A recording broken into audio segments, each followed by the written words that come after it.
Now, I've been getting this question a lot, whether it be in my DMs or comments, but people are asking me, how do you make a Minecraft roleplay? How do you gain an audience? Well, in this video, I, Thainmer, am gonna try to explain it best. If you'd like to see Fresher's point of view as well, just drop a comment and then would be more than happy to do it. Now, before I start, just a heads up, this video has been done by some other creators in the roleplay community before.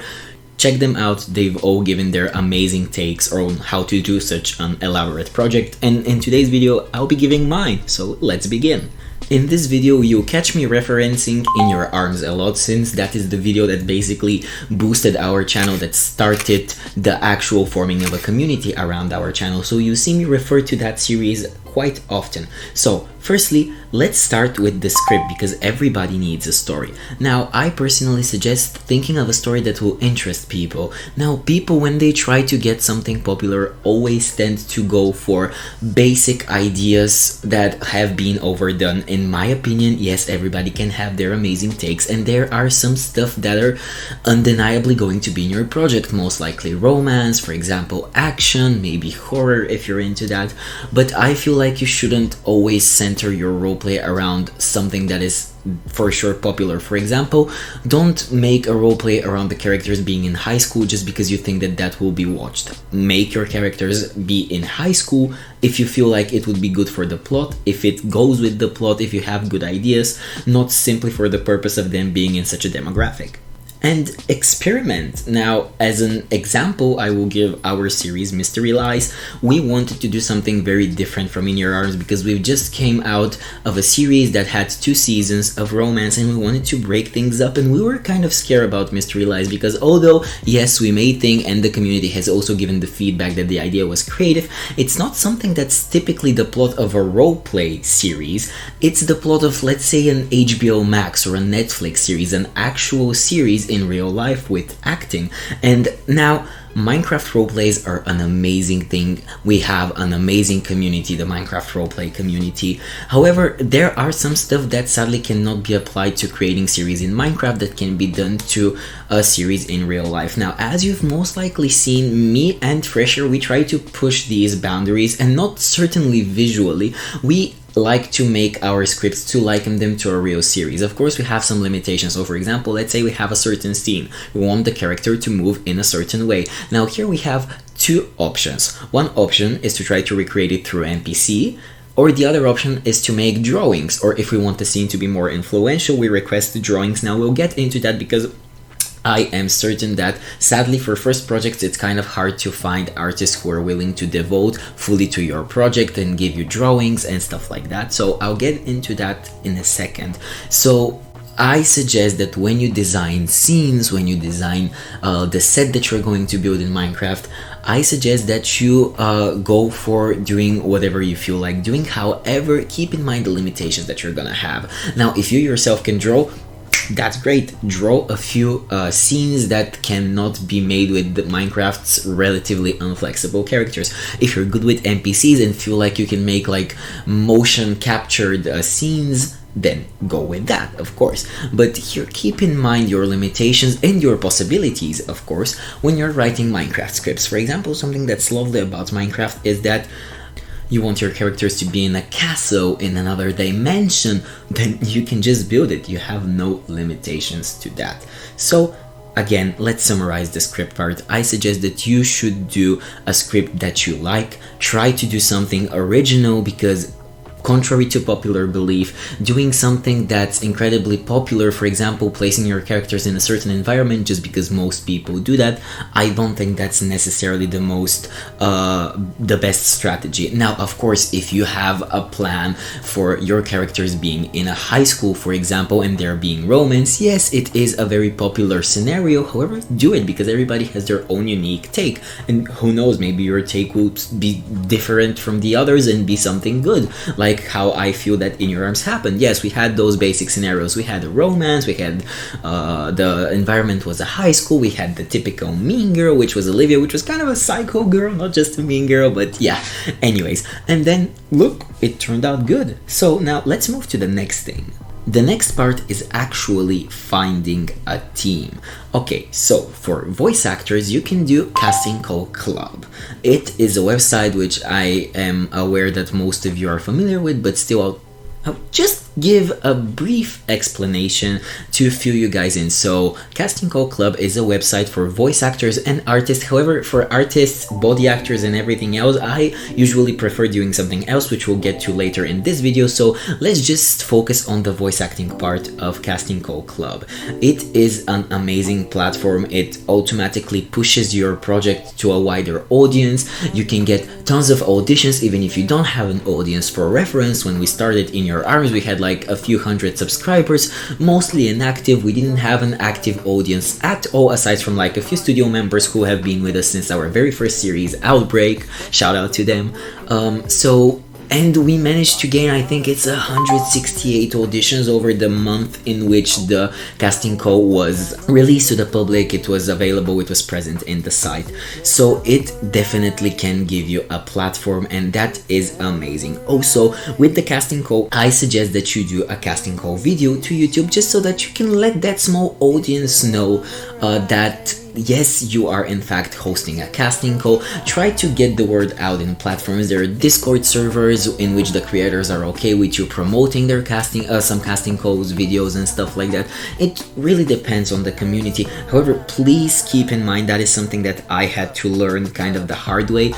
Be respectful to the creators in which servers you promote your stuff. So for example, don't just join somebody's server if you want to simply promote stuff there, but you're not really familiar with their content. I suggest at least trying to be a part of the community. Don't just promote. And now I am guilty here, because in the beginning I had joined some servers. I don't think they're actually active anymore, I'm not sure. And I was just promoting in there, but then I learned to kind of like try to build a relationship with the people who are in there. It's just, don't join a server simply for the purpose of promoting there, because it gets annoying. Most servers have rules against that, and that's something that it's logical when I say it out loud. However, at the beginning I didn't think of it, so I'm just giving you a heads up. In conclusion, you have, for example, a creator that you like, you're in their Discord server, you're active in there, and they have a promotions channel. Well, that's great, then shoot for it. But don't join somebody's server just to bombard them with advertisements. It's just not cool. So, now, back to Casting Call Club. You can spread the word in the ways which I suggested. Casting Call also has an algorithm of pushing your casting call to other people, to talents who will find it. So basically, I suggest definitely having a very well thought out casting call. Now, what does this mean? This means that you need to have a description, as every other casting call has. You need to have a profile picture for your series. Now, keep in mind, I know that it's hard to have a decent profile picture unless you yourself are an artist, which surprisingly many people in the community are. Props to you guys if you're an artist and can draw your own quote-unquote promotional art, the cover for the series, then go for it. If you'd like, you can also make it a Minecraft render, or another very easy alternative to work with if you have literally no experience in doing arts or anything like that, like me and Vesco had at the beginning. You can go onto Nova Skin wallpapers, put the skins you want in for your roleplays, and then you see a bunch of pre-made renders, and you can like slap a text on in Paint. I know this isn't the best thing, but sometimes you have to start somewhere. There are also a few websites which can offer to make a logo for you for like $2 or $3, even though I know that most of you are not willing to invest, even if it's just $3 as soon as you're starting your YouTube channel. But for those of you who are, that's a very good alternative, because you can just get a very nice, attractive logo, slap it onto a cool background, and then bam, it will be definitely more presentable than, for example, a Nova Skin wallpaper, although that is also an option.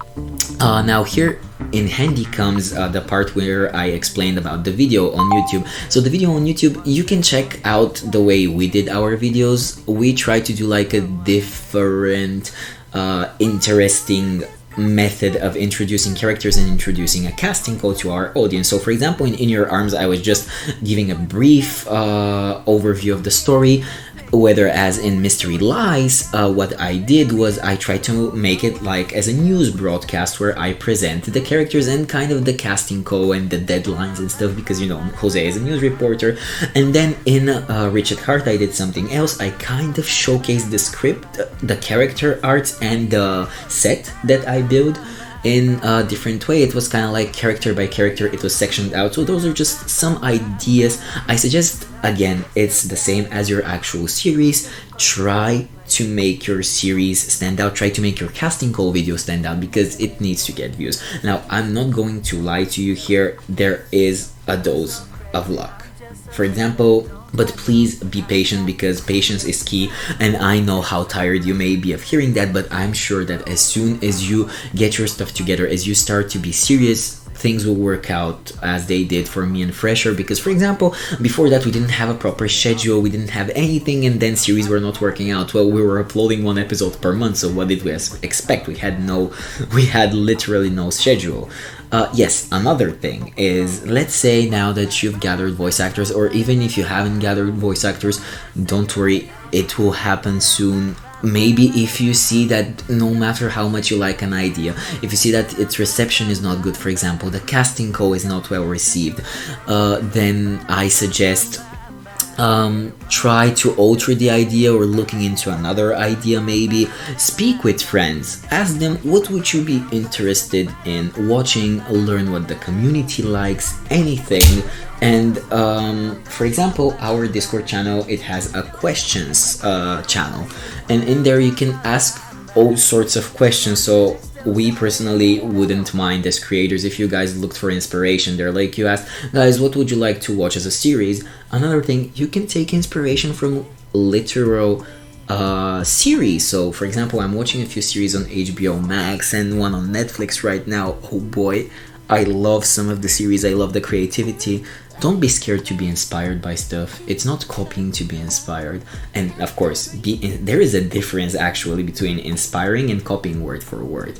For example, when we first wrote In Your Arms, I was getting into the roleplay community and I was actually watching other creators, and now me and Vesco had this idea that Layla would have a dorm mix-up. So she would be placed in the boys' dorm temporarily, and that was the plot. We hadn't seen other series with it.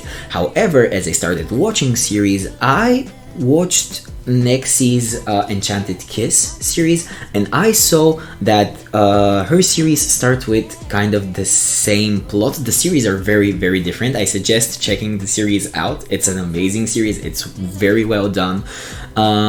So I saw that there was a similarity here. Our roleplay, which was being released after theirs, had the same, I don't know whether it's a trope, had the same plotline in the beginning, not the plotline, the same element of the plot.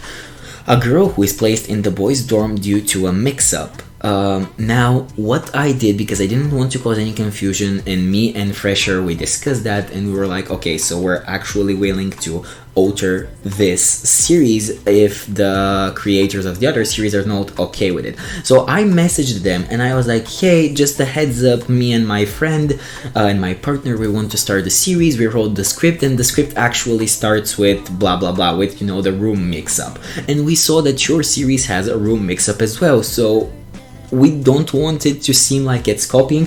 We mentioned that the series, of course, are very, very different. Enchanted Hiss has supernatural motives. It's kind of ominous, where ours was like the bright, typical teenage romance thingy. And we pointed those stuff out, and thankfully, Nexi, thank you, shout out to you, thank you. She was completely okay with it. She was like, yeah, thanks for the heads up.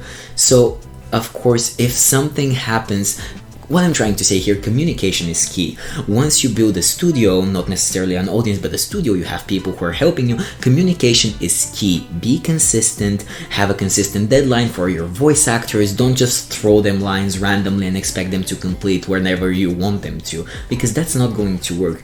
If you fear something may go wrong, communicate it. Just communicate. everything. Also, if you want to start roleplay, and if you think that, for example, maybe building sets is your strength, or recording or body acting, well, you can apply to other people's studios, or you can literally form a studio of your own and ask for help, for example, with the script, ask for ideas. You have so many possibilities. Now, in this video we covered just the script parts of the how to create a roleplay, so if you guys want to see more, let me know. Me and Fresherr were thinking of a different video idea to kind of like brighten your mood, to give you something interesting, and to also help you guys, because a lot of people have contacted me and Fresherr asking, you know, how do you do roleplay. So we basically are going to try to give you a brief description and like be as helpful as possible in this short series. So if you want another episode, who knows, maybe Fresherr will do it. Let us know. We hope we were helpful. Any questions we're happy to answer, and we'll see you guys next weekend.